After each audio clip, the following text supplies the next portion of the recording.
வணக்கம். இன்றைய கலந்துரையாடலுக்கு வரவேற்கிறோம்.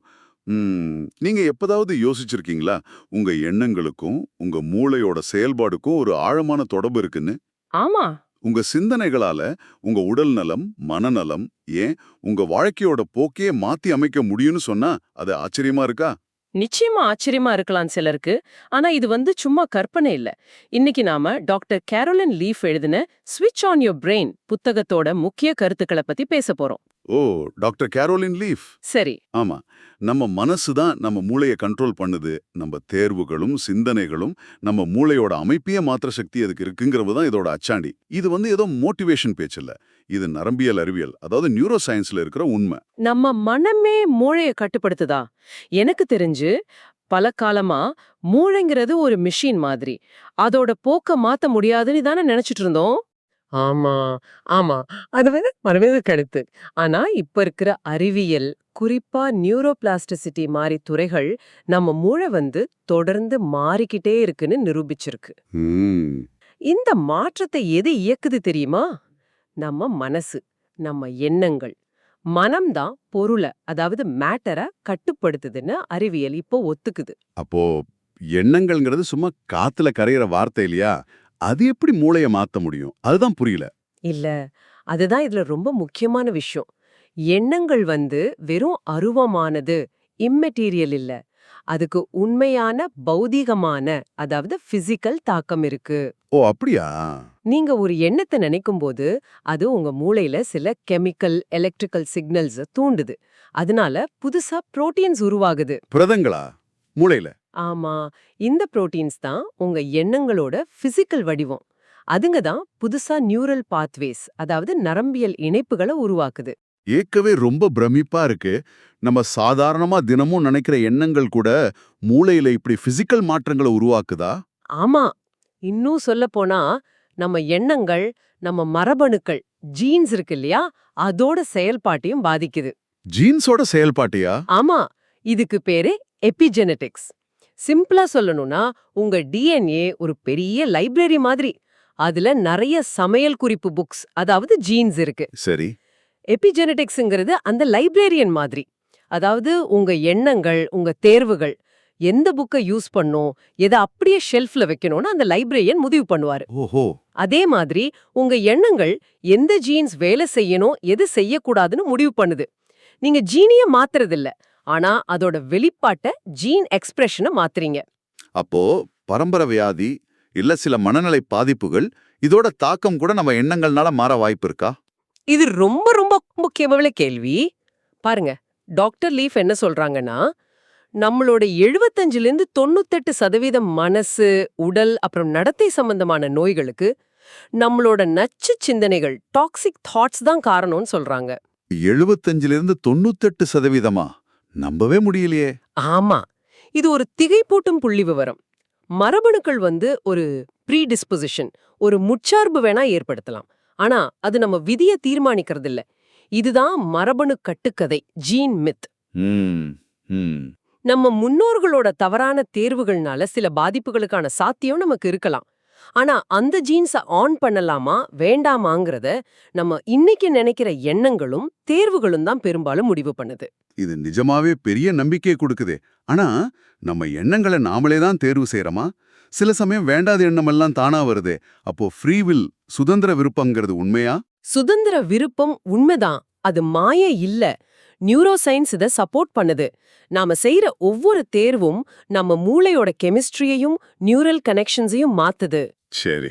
சில சமயம் எண்ணங்கள் தானா வர்ற மாதிரி தோணலாம்.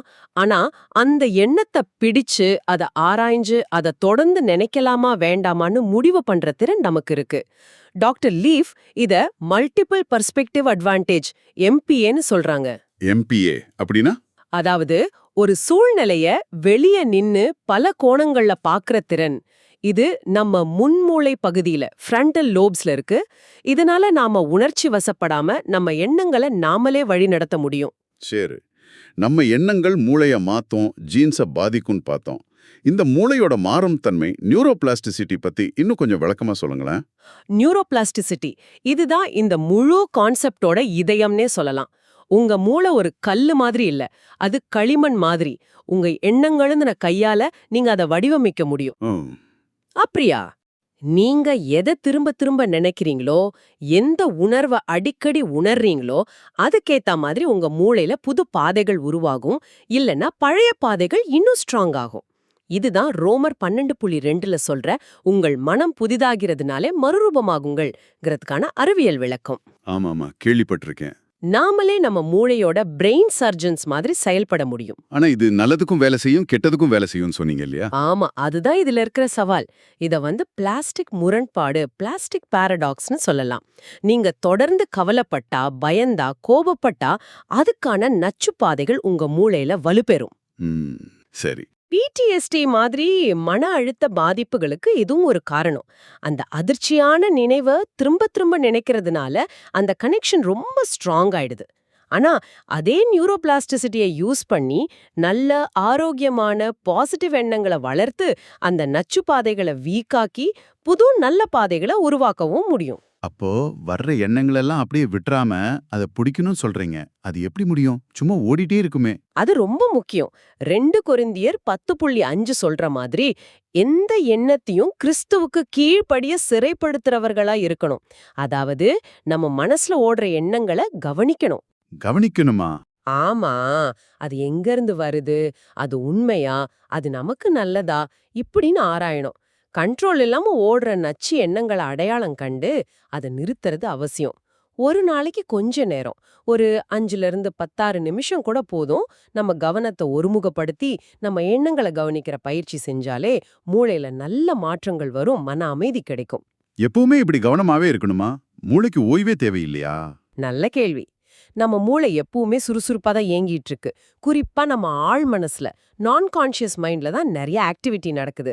ஆனா இங்க டைரக்டட் ரெஸ்ட்னு ஒன்னு டாக்டர் லீவ் சொல்றாங்க.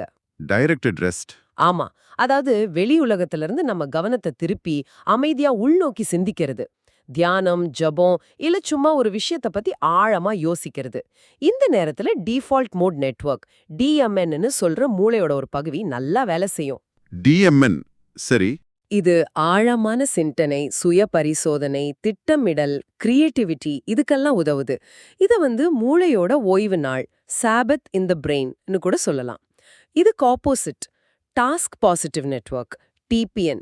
அது நாம ஒரு வேலையை செய்யும் போது, முடிவெடுக்கும் போது ஆக்டிவா இருக்கும். ஓகே. ஆரோக்கியமான வாழ்க்கைக்கு இந்த DMN, TPN ரெண்டும் பேலன்ஸ்டா இயங்கணும்.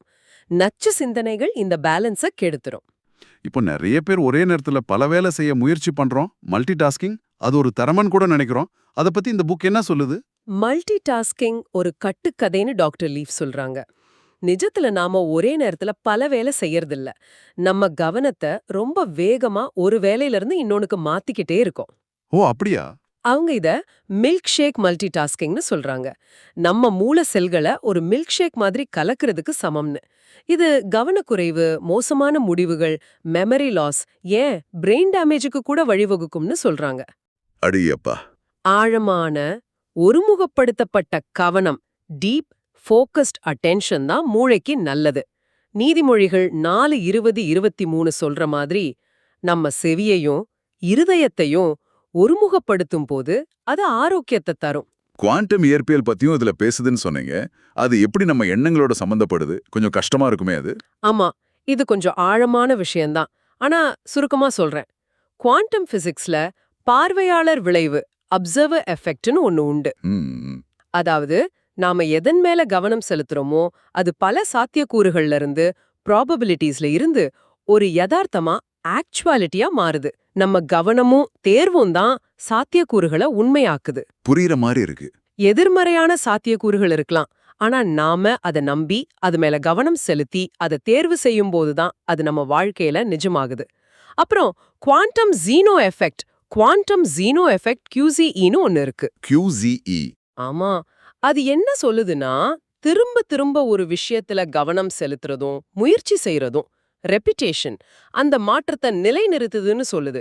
இதுதான் நம்ம அடுத்து பார்க்க போற 21 நாள் திட்டத்தோட அறிவியல் பேக்ரவுண்டு. அருமை. இதுவரைக்கும் நம்ம மனம், மூளை, தேர்வு, எண்ணங்களோட சக்தி, நியூரோபிளாஸ்டிசிட்டி எபிகெனெட்டிக்ஸ்னு நிறைய அறிவியல் வேதாகம உண்மைகளை ரொம்ப எளிமையா புரிஞ்சுக்கிட்டோம். இப்போ இந்த அறிவை எப்படி நம்ம அன்றாட வாழ்க்கையில பயன்படுத்துறது? அந்த 21 நாள் மூல நச்சு நீக்க திட்டம் பத்தி சொல்லுங்களேன். சரி, இதுதான் இந்த புத்தகத்தோட செயல்முறை பகுதி. இது சும்மா ஒரு 21 நாள் பயிற்சி இல்ல. இது ஒரு புது வாழ்க்கை முறையா ஆரம்பிக்கிறதுக்கான வழி. தினமும் ஒரு 7ல இருந்து 10 நிமிஷம் ஒதுக்கி 5 ஸ்டெப்ஸ ஃபாலோ பண்ணணும். ஓகே, 7-10 நிமிஷம். இதோட நோக்கம் ஒரு குறிப்பிட்ட நச்சு எண்ணத்தை, டாக்ஸிக் தாட்டை அடையாளம் கண்டு அதை செயலிழக்க செஞ்சு, அதே நேரத்துல அதுக்கு பதிலா ஒரு ஆரோக்கியமான பாசிட்டிவ் எண்ணத்தை மூளையில பதிய வைக்கிறது. கேட்கவே ரொம்ப பிராக்டிக்கலா இருக்கு. அந்த 5 படிகள் என்னன்னு ஒன்னொன்னா கொஞ்சம் விளக்க முடியுமா? நிச்சயமா. முதல்ல திரட்டுதல், கேதர். இது முதல் படி. நீங்க மாத்தணும்னு நினைக்கிற ஒரு குறிப்பிட்ட நச்சு எண்ணத்தை தெளிவா அடையாளம் பார்க்கணும். உதாரணத்துக்கு நான் எதுக்குமே லாயக்கு இல்லாதவன் அப்படிங்கிற எண்ணம்னு வச்சுக்கோங்க. இந்த எண்ணம் எப்போ வருது, என்ன மாதிரி சூழ்நிலையில வருது, என்ன உணர்வுகளை தூண்டுது, கோபம், சோகம், பயம், இது சம்பந்தமான எல்லா தகவலையும் ஒரு டிடெக்டிவ் மாதிரி சேகரிக்கணும். இதுதான் விழிப்புணர்வுக்கு முதல் படி. சரி, கேதர் பண்ணியாச்சு. அடுத்தது 2வது கூர்ந்த பிரதிபலிப்பு, ஃபோக்கஸ்ட் ரிஃப்ளெக்ஷன். நீங்க சேகரிச்ச அந்த எண்ணத்தை பத்தி ஆழமா யோசிக்கணும்.